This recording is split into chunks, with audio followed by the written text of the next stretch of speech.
Nepali student प्रकृति लामसाल अपने room में डेड पाई गई।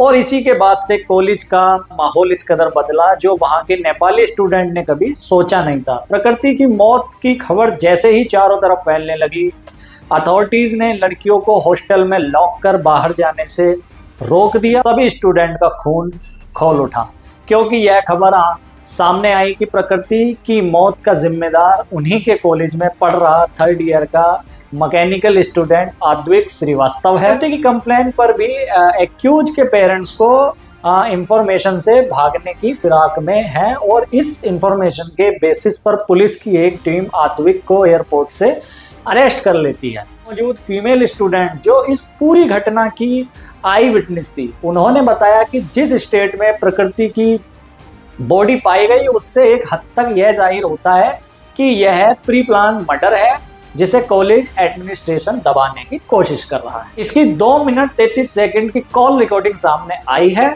जिसमें यह प्रकृति को भद्दी भद्दी गालियां देते हुए बेहद घटिया लहजे में बात करता है।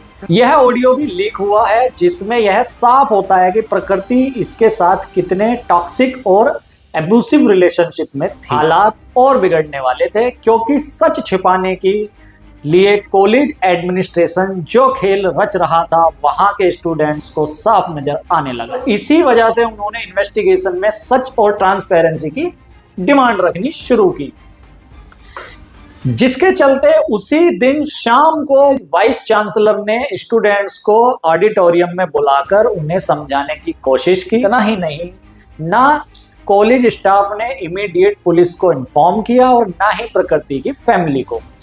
उल्टा एविडेंस मिटाने के लिए प्रकृति के फोन, लैपटॉप और डायरी को वहां से हटा दिया।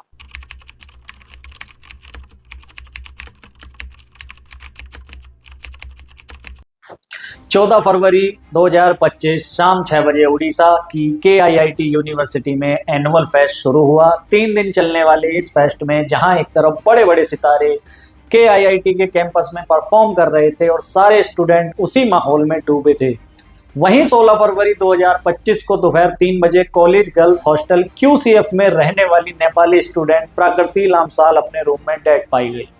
और इसी के बाद से कॉलेज का माहौल इस कदर बदला जो वहां के नेपाली स्टूडेंट ने कभी सोचा नहीं था। प्रकृति की मौत की खबर जैसे ही चारों तरफ फैलने लगी, अथॉरिटीज ने लड़कियों को हॉस्टल में लॉक कर बाहर जाने से रोक दिया, लेकिन प्रकृति की दोस्तों ने कुछ ऐसा खुलासा किया जिससे गर्ल्स हॉस्टल में सभी स्टूडेंट का खून खौल उठा क्योंकि यह खबर सामने आई कि प्रकृति की मौत का जिम्मेदार उन्हीं के कॉलेज में पढ़ रहा 3rd ईयर का मैकेनिकल स्टूडेंट आद्विक श्रीवास्तव है।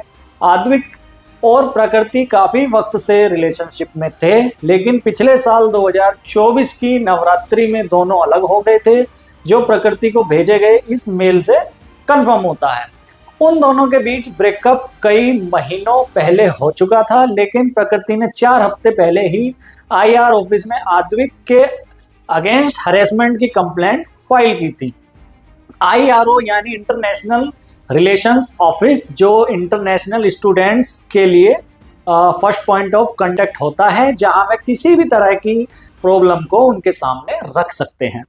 और यहाँ हम किसी छोटे मोटे कॉलेज की बात नहीं कर रहे हैं, हम बात कर रहे हैं Kalinga institute of industrial technology की, जो कई प्रोस्टिजियस इंटरनेशनल ऑर्गेनाइजेशन की मेंबर है, जहाँ 65 कंट्रीज से हजारों स्टूडेंट पढ़ने आते हैं। इसी वजह से सबको लगने लगा कि कॉलेज की इमेज को बचाने के लिए IR ने कोई ठोस कार्रवाई नहीं की, क्योंकि अगर की होती तो आज प्रकृति जिंदा होती। इसी बात का गुस्सा वहां के स्टूडेंट में फूट पड़ा और उन्होंने IRO ऑफिसर गौतम नायक को 4 हफ्ते पहले इधर एक कंप्लेन हुआ, उस लड़की ने बोला कि लड़के ने मुझे परेशान किया है, वो मुझे हाथ लगाता है, मैनिपुलेट करता है, मुझे पता देता है। प्रकृति की कंप्लेन पर भी एक्यूज के पेरेंट्स को इंफॉर्मेशन से भागने की फिराक में है और इस इंफॉर्मेशन के बेसिस पर पुलिस की एक टीम आद्विक को एयरपोर्ट से अरेस्ट कर लेती है।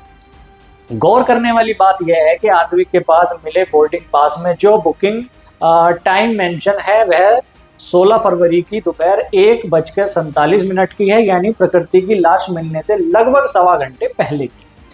आद्विक ने फ्लाइट बुक कर ली थी। प्रकृति के पेरेंट्स का कहना था कि उनकी अपनी बेटी से आखिरी बात उसी दिन दोपहर 2:51 पर हुई थी और उसकी किसी भी बात से यह नहीं लग रहा था कि वह परेशान थी या किसी बात से तनाव में थी।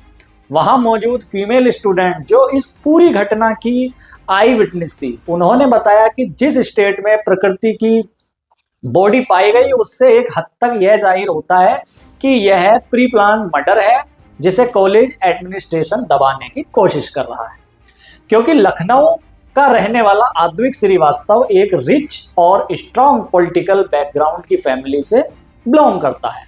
यह एक ऐसा बिगड़ेल अमीर ज़्यादा है जिसके लिए कॉलेज एजुकेशनल इंस्टीट्यूट नहीं बल्कि वह अड्डा है जहां वह शराब, पार्टी और मनचाही अय्याशी को अंजाम देता है। इसकी 2 मिनट 33 सेकंड की कॉल रिकॉर्डिंग सामने आई है जिसमें यह प्रकृति को भद्दी भद्दी गालियां देते हुए बेहद घटिया लहजे में बात करता है। मेरे मुंह मत लग, फिर सच बताना कुछ उल्टा सीधा कर दूंगा। पूरा दिन शांति से रहा था, खाली जब आती चली आती है। मेरी मेहनत स्टार्ट किया सर, माफी मांग प्रकृति, मेरे मुंह मत लग। मुझे कुछ माफ कर दो। बोल से बड़ा मुंह चलता तेरा। यह ऑडियो भी लीक हुआ है जिसमें यह साफ होता है कि प्रकृति इसके साथ कितने टॉक्सिक और abusive relationship में थी। Tried to stop the girl, we went and spoke, and then again she got back with him. Then he manipulated her not to be friends with us anymore, so she all, it was all a scheme and we don't know about the scheme. And then he broke her nose also last year.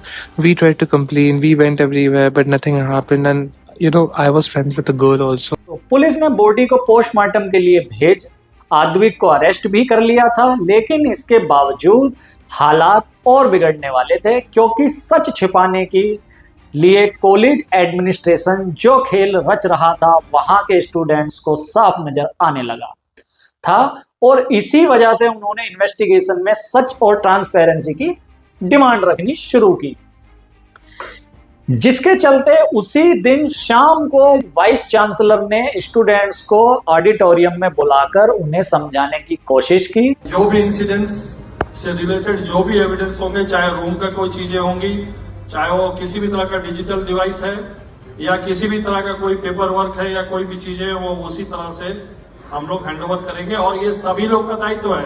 आप लोगों से हाथ जोड़ के विनती है कि आप लोग इस बात को इस तरह से ना करें। लेकिन स्टूडेंट्स के बीच यह बात फैल रही थी कि क्राइम सीन को टेम्पर किया गया था क्योंकि पुलिस के आने से पहले ही वार्डन ने बॉडी को IMS हॉस्पिटल भेज दिया था जो उन्हीं की यूनिवर्सिटी का हिस्सा है और इन सब की गवाह उस वक्त वहां मौजूद गर्ल्स स्टूडेंट थी। इतना ही नहीं, ना कॉलेज स्टाफ ने इमीडिएट पुलिस को इन्फॉर्म किया और ना ही प्रकृति की फैमिली को।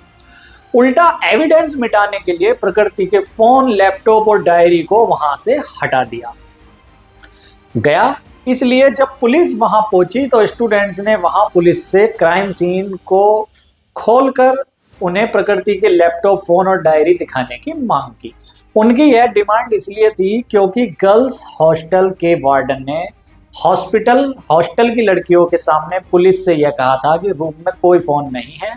पुलिस की कही हर एक बात उन्हें इसलिए झूठ और कवर अप लगने लगी क्योंकि जिस फोरेंसिक टीम के आने की बात पुलिस कह रही थी उनके आने तक क्राइम सीन को सील नहीं किया गया था। Police are lying with us.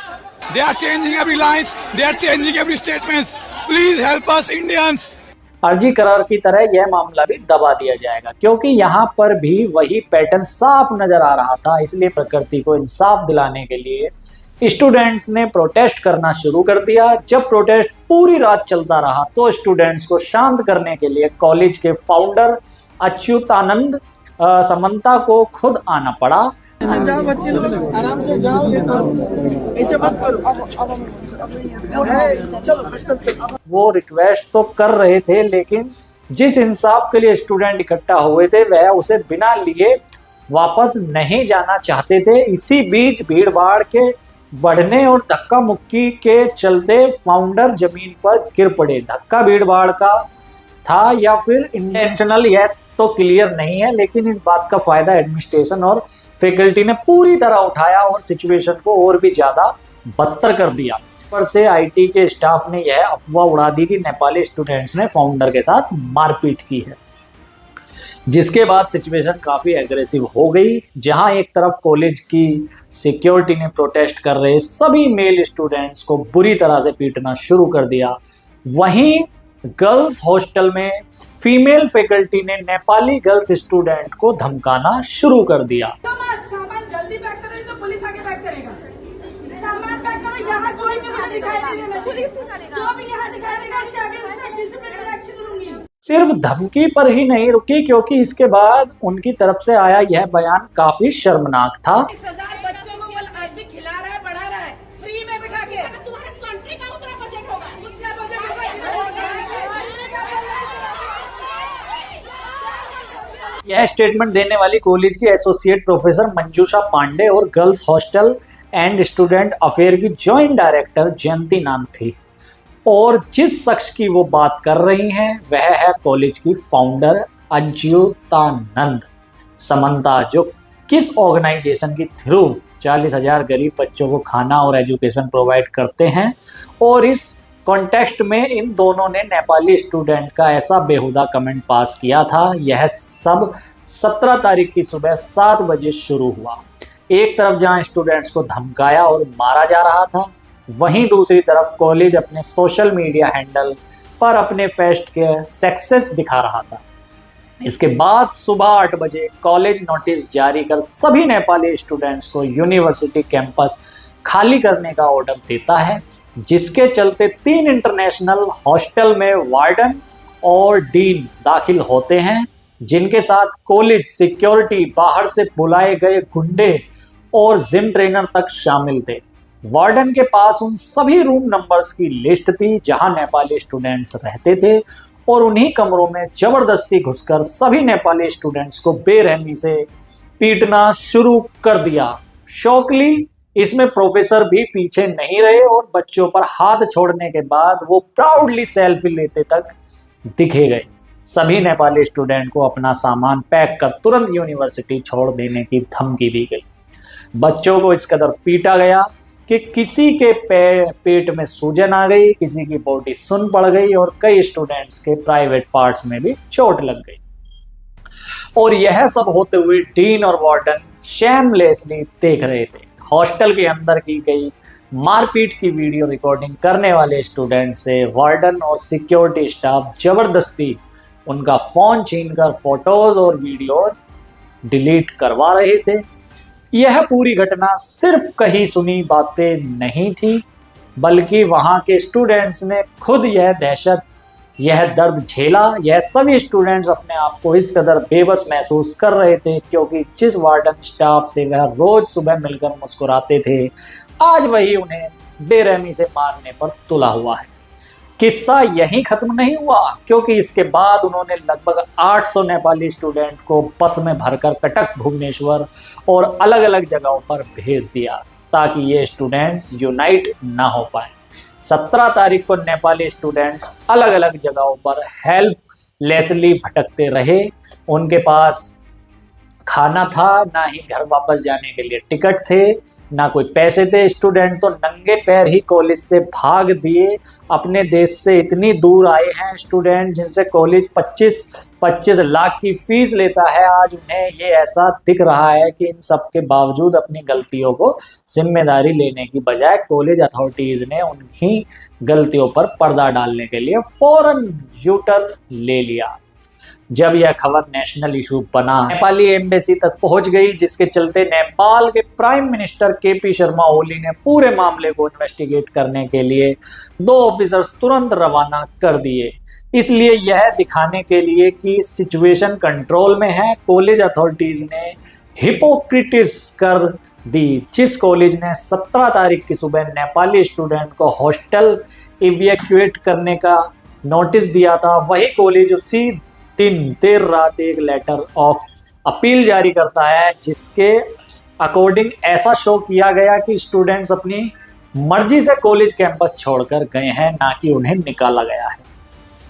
और साथ ही अपने कॉलेज के ट्विटर और कंट्रोल रूम सेटअप करने का ड्रामा रचा। उसी रात 11 बजे रेलवे स्टेशन और बस स्टैंड पर पुलिस और वार्डन से अनाउंसमेंट करवा स्टूडेंट को कॉलेज वापस चलने की अपील की। पीछा कर रहे हैं, रेलवे स्टेशन तक पीछा कर रहे हैं, तो लोग हम लोग ना जाने दे रहे हैं ना कुछ कर रहे हैं, लात मार के निकाल दिए और यहाँ तक हम लोग पीछा कर रहे हैं। अगर आप लोग जबरदस्ती करेंगे हम लोग के साथ तो हम लोग वीडियो करके अपने कंट्री में भेज देंगे। उन सभी स्टूडेंट के साथ जो हुआ था उससे वो डरे सहमे थे, इसलिए उन्हें वापस ले जाने के लिए किसी को प्लेसमेंट तो किसी को 25 लाख में वापस लौटने के लिए उन्हें रिकंसिडर करने के लिए रिक्वेस्ट को मेंशन किया गया। इन सभी पॉइंट से ऐसा शो किया गया जा रहा था कि जिससे बच्चों ने बहुत बड़ा अपराध कर दिया है और अपनी गलती मानकर वे कॉलेज से रिक्वेस्ट कर रहे हैं कि भविष्य में इसे रिपीट नहीं करेंगे, इसलिए उनके कॉलेज ज्वाइन करने की रिक्वेस्ट को सुना जाए। लेकिन मामला हाथ से फिसल चुका था, इसलिए डैमेज कंट्रोल करने और आम जनता को बेवकूफ़ बनाने के लिए 18 फरवरी को फॉलो अप नोटिस रिलीज की गई, जिसमें तो सिक्योरिटी स्टाफ का टर्मिनेशन और सीनियर हॉस्टल ऑफिशियल और AIR ऑफिसर को सस्पेंड करने का जिक्र किया गया। खाना पूर्ति के लिए इन्हीं लोगों को अरेस्ट दिखा, उन्हें कुछ ही घंटों बाद बेल पर रिहा कर दिया गया। कवर अप करने का खेल यही नहीं रुका। लेटर ऑफ अपॉलॉजी के साथ अपमानजनक कमेंट करने वाली दोनों फीमेल स्टाफ की अपॉलॉजी वीडियो सोशल मीडिया पर जारी कर दी। To apologize for my recent remarks regarding Nepal. Any of my statements has hurted the sentiment of my Nepali students or people of Nepal. I apologize for it sincerely. गौर करने वाली बात यह है कि इन सब में कहीं भी स्टूडेंट के साथ किए गए असॉल्ट का जिक्र नहीं किया गया और ना ही कोई जिम्मेदारी ली गई। हाँ, लेकिन सोशल मीडिया में दिखावे के लिए 2 मिनट का मौन रखने वाली फोटो जरूर डाल दी गई, जिससे लोगों को पूरी तरह से फेक एक नाटक और घड़ियाली आंसू बताया। 18 फरवरी की शाम जब स्टूडेंट कैंडल मार्च कर पीसफुली प्रोटेस्ट कर रहे थे तो लोकल पार्टी के कार्यकर्ताओं ने मौके का फायदा उठाकर तोड़फोड़ करना शुरू कर दिया। ना कुछ पॉलिटिकल पार्टी का पता नहीं कौन कौन नेता लोग आके हम लोग को ज्वाइन कर लिया था। एकदम से बात करते करते वो लोग क्या किया ना, मतलब किट का आई लव किट बोल के एक बड़ा सा साइन है हम लोग के एकदम मेन गेट पे, उसको गमला मार के तोड़ने लगा। हम लोग इसको बिल्कुल सपोर्ट नहीं करते, इनको हम लोग जानते भी, इन लोग पता नहीं कहाँ से आ गए। स्टूडेंट का हाथ नहीं था, लेकिन अब इसका इस्तेमाल असली मुद्दे को भटकाने से लिए किया गया जा सकता है। नेपाली स्टूडेंट ने कई पॉइंट में कॉलेज अथॉरिटीज के सामने अपनी कुछ डिमांड्स रखी हैं, जिसमें प्रकृति को इंसाफ दिलाने के लिए इंडिपेंडेंट पुलिस इन्वेस्टिगेशन और पूरे मामले की निष्पक्ष जांच, इस नेग्लिजेंस के लिए रिस्पॉन्सिबल IO IFSRs के अगेंस्ट एक्शन, उन पर किए गए असॉल्ट और डिस्क्रिमिनेटरी रिमार्क की अकाउंटेबिलिटी और उसके अगेंस्ट लीगल एक्शन और CCTV फुटेज रिलीज करने जैसे मांगे शामिल है। हालांकि इस रिस्पांस में अथॉरिटीज ने कुछ भी रिटर्न में देने से मना कर दिया है। हम शुक्रगुजार हैं उन सभी स्टूडेंट का जिनकी आवाज़ को दबाने और कुचलने की सारी कोशिशें की गई, इसके बाद भी वह बिना किसी से डर के सारा सच हम तक लेकर आए, क्योंकि यह सिर्फ एक स्टूडेंट की मौत का सवाल नहीं है, बल्कि एक ऐसी व्यवस्था पर सवाल है जो पैसा, पावर और पॉलिटिक्स के आगे सच्चाई को दबा देती है। IIT जैसा प्रेस्टिजियस इंस्टीट्यूट जो दुनिया भर के स्टूडेंट को सुरक्षा और शिक्षा का वादा करता है, आज उसी ने अपने छात्रों का भरोसा तोड़ दिया है।